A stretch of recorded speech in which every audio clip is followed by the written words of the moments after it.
She really struggles with alcoholism. It's been going on for a long time now. She's been in treatment several times, and it usually there's a relapse pretty quickly afterwards. It's, you know, there are times when I want to blow up and get angry, and then I got to a stage where, you know, I thought I can't take this any longer. I just can't take it. She died 2 years ago of what the hospital called organ failure, but the primary cause of the organ failure was cirrhosis of the liver, which is the end result of a long period of alcoholism. At the early stages in my recovery, it was difficult to reach out for help. And I always got the sense coming here that everybody was of the same purpose and looking to help people. I really didn't have a voice in those days.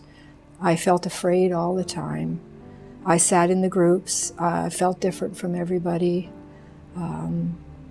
I just kept coming because there was a sense of acceptance here and there was a sense of safety.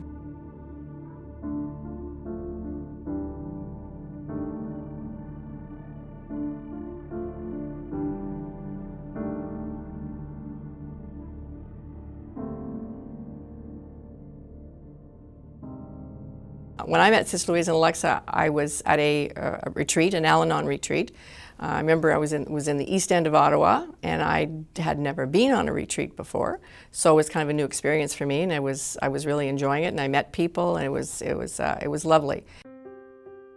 And at the end of the retreat, they made an announcement and said that they were opening and beginning this new program in the city, and it was called Serenity Renewal for Families, and it would be for family members, adult children, to get support and help with regards to addictions. The damage that's been done to the family is so profound that surely there's more to it than just keeping your addict clean and sober. And this idea, this vision that Serenity Renewal for Families is the damage to the family itself is as deep as the damage that the addict is carrying with. And so the founding of Serenity Renewal is based on that principle, the family part of recovery. So we came here for one meeting. We met a lot of people that morning who all had similar stories. We were all being awakened in the middle of the night with phone calls, slurred speech, lies, the whole thing. And we just decided, hey, these people, they're good people. The two of us came together, and we were sitting in a little room, and I was looking at the sign, Serenity Renewal for Family, thinking about it. And then I heard this lady coming down the hall singing. And I thought, oh man. And you know, it was almost like a level of peacefulness came over me before we even started talking. And that was something that continued every time I walked in that building. I think there was a little period where I think I started going to school. I was doing some other things. And I came back after a little period of time, and I didn't feel that they knew me. I didn't think they knew my name, but I had just come to workshops. And I'll never forget it, that I came in, and there was Sister Louise. And I know she always said hi to me, but I hadn't known that she had remembered me. I just thought she said hi to everybody. And I remember her telling me, she said, you cut your hair. And I was completely shocked that she remembered me. It still affects me. And that she knew who I was. Serenity Renewal gave us language to discuss what the issues were in either our individual, our couple relationship, and then with our children. And I found that was really powerful, particularly the ability to talk to the children about addiction in a way that demystified it. It felt less stigmatized by the time we'd finished working through those programs with Serenity Renewal. We then felt more comfortable talking openly, which is part of what makes recovery successful. The embodies programs help with self-image, so it teaches the children that it's important how we see ourselves and how we to help them understand that what's happening in their family has nothing to do with them. So it's not, it takes the shame away from kids and embarrassment that sometimes children feel that grow up in a family where there's addiction. And that crosses over into the families who are addicted. That goes to the children, to the adults, and a lot of our time is spent with their support as well, looking at the damage and the woundedness as a result of the experience within their addictions, how life has changed, how are they surviving, what has been lost in all of that, how they can claim back their own power in a healthy way and still either be able to be supportive, understanding, and or maybe the family may have to break up as a result of their addiction. She's my wife and I love her. We've had a wonderful life together. We've done an awful lot in our life. More than a lot of people, I think. And we've done the things we've wanted to do. And I don't want to throw that away. We discussed it between ourselves, like, are we doing the right thing for everyone else in the group by continuing to come? Because we're the bad luck's end of the story. You know, we sort of show the bad part of what can happen. Are we going to scare other people? We talked to Linda, and she said, no, you should continue coming. You're good for the group.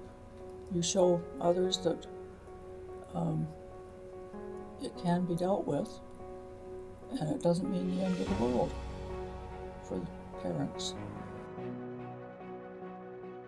The thought that people came in 1983, 84, you know, mid-80s, and came for a variety of reasons and a variety of programs and a variety of help, and those same people, for other reasons and for other needs, and their children, now their children are coming. They're coming back and their children are coming back, and other family members.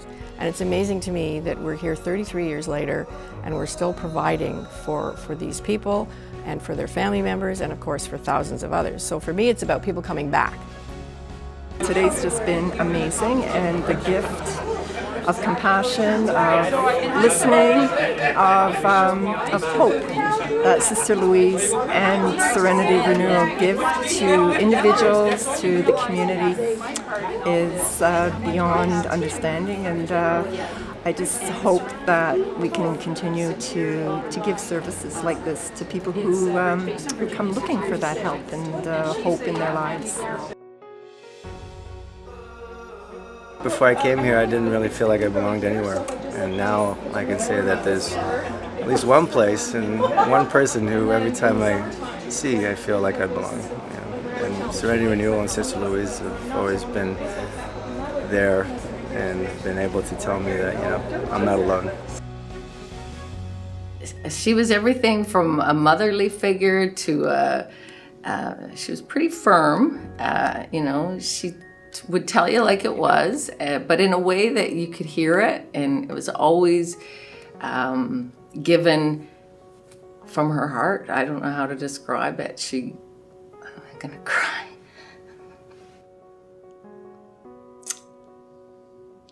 You knew she cared. There's always two sides of Louise, I kind of feel. You know, on the one hand, I can get a little romantic, and I think she's a living saint in the city of Ottawa and in her 80s, and she's gentle, you know. But Louise, don't be fooled by her friendly grandmother face, because she has this professionalism under there. She has her expertise, she has her studies, And so she's kind of like, even at the meeting, she'll kind of listen well, and then she'll come to the team and say, maybe we should do that with that client. And so the professional skill and knowledge is very much there.